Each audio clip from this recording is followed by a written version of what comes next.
नमस्कार दोस्तों, spiritual empowerment channel पर आपका हार्दिक स्वागत है। ये चैनल सकारात्मक विचारों और चर्चाओं द्वारा मनुष्य जाति के आध्यात्मिक सशक्तिकरण हेतु समर्पित है।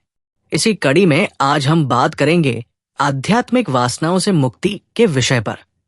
आज के दौर में भागदौड़ भरी जिंदगी, तनाव और असंतोष से परेशान होकर लोग आध्यात्म की ओर रुख कर रहे हैं। सोशल मीडिया और अन्य माध्यमों से अनेक आध्यात्मिक विधियां लोगों के सामने परोसी जा रही है। ऐसा आभास दिया जाता है कि किसी विशेष साधना या ध्यान की विधि को अपनाने से आत्मज्ञान मिल जाएगा और जीवन की सभी समस्याओं का अंत हो जाएगा। लेकिन क्या वाकई ऐसा होता है? क्या आध्यात्मिक मार्ग पर चलकर आत्मज्ञान प्राप्त किया जा सकता है, या फिर ये भी एक नई तरह की वासना बन चुकी है, आध्यात्मिक वासना? आज हम इन्हीं सवालों के जवाब ढूंढने का प्रयास करेंगे। चलिए शुरू करते हैं। आजकल एक नया चलन देखने को मिल रहा है। लोग बड़ी संख्या में ध्यान, साधना और योग जैसी क्रियाओं में हिस्सा ले रहे हैं। लेकिन सवाल यह है कि क्या इससे उन्हें वास्तविक आत्मज्ञान मिल रहा है? दशकों से आध्यात्मिक साधना कर रहे बहुत से लोग मिल जाएंगे, लेकिन अगर उनसे पूछा जाए कि क्या उन्हें आत्मज्ञान हुआ है, तो 100 में से 99 लोग कोई ठोस जवाब नहीं दे पाएंगे। और जो एक व्यक्ति उत्तर देगा, उसके उत्तर की सत्यता पर संदेह होगा। सच्चाई यह है कि लोग सही समझ के बिना ही आध्यात्मिकता के मार्ग पर चल रहे हैं। वे इसे एक नए प्रकार की दौड़ बना चुके हैं। आत्मज्ञान को भी एक उपलब्धि की तरह देखने लगे हैं।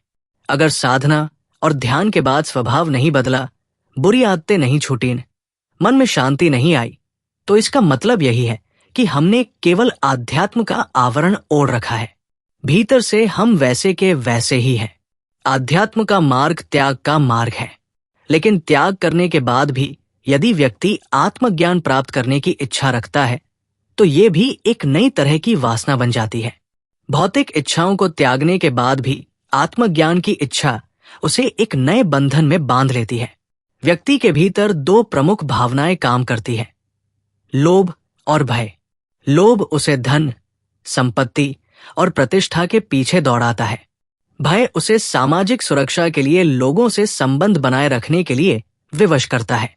भौतिक इच्छाओं का त्याग करने के बाद जब व्यक्ति आध्यात्मिकता के मार्ग पर चलता है, तो लोभ और भय का नया रूप प्रकट होता है। अब उसे आत्मज्ञान की भूख लगती है। उसे किसी चमत्कार की उम्मीद होती है। लेकिन ध्यान रखें, चमत्कार की इच्छा भी एक वासना है। अगर आप ध्यान करते समय ये सोचते हैं कि आपको कोई अनुभूति हो, आत्मज्ञान हो, तो ये भी एक वासना ही है। आध्यात्म में इच्छाओं के लिए वासना शब्द का प्रयोग इसलिए किया जाता है क्योंकि ये मनुष्य को बंधन में डालती है। अब सवाल उठता है कि बिना इच्छा के ध्यान और साधना कैसे की जाए? बिना इच्छा के हम आध्यात्म के मार्ग पर कैसे चल सकते हैं? इसका उत्तर बहुत सरल है।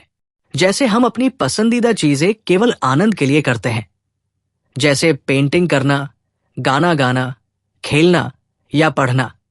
इन सबको करते समय हमारे मन में कोई लालच या भय नहीं होता, और नहीं हमें इनके बदले में कुछ प्राप्ति की इच्छा होती है। हमें केवल इन्हें करने में आनंद आता है। ठीक वैसे ही ध्यान को भी एक आनंदमय क्रिया की तरह अपनाना होगा। जब हम कोई कार्य बिना किसी अपेक्षा के करते हैं, तो हम उस कार्य का आनंद उठाते हैं। ठीक वैसे ही जब हम ध्यान करते समय किसी अनुभूति, साक्षात्कार या प्राप्ति की इच्छा नहीं रखते, तो ध्यान अपने शुद्ध स्वरूप में प्रकट होता है। ध्यान का उद्देश्य आत्मज्ञान प्राप्त करना नहीं, बल्कि मन को शुद्ध करना है।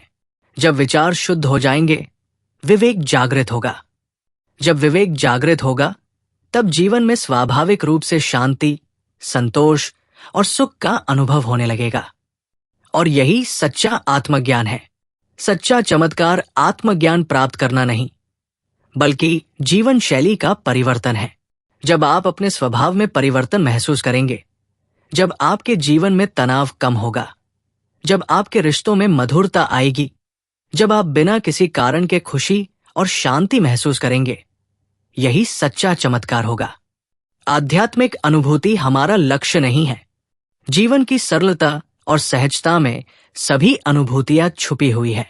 इसलिए ध्यान करें, लेकिन बिना किसी अपेक्षा के। ध्यान को अनुभूति का साधन न बनाएं, बल्कि उसे आनंद का स्रोत बनाएं।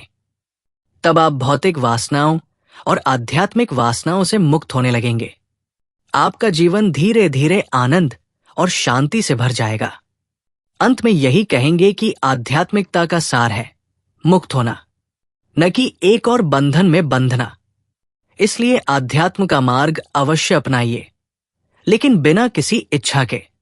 ध्यान को एक सहज और आनंदमयी क्रिया बनाइए। तभी आपके जीवन में एक अद्भुत शांति और संतोष का अनुभव होने लगेगा। यदि आपको हमारे विचार अच्छे लगे तो इस वीडियो को लाइक कीजिए, शेयर कीजिए और अपने विचार कमेंट बॉक्स में अवश्य लिखिए। अति शीघ्र ही एक नए विषय पर आपके समक्ष उपस्थित होंगे। आपके जीवन में शांति, सुख और आनंद का प्रवाह निरंतर होता रहे। इन्हीं शुभकामनाओं के साथ ओम शांति।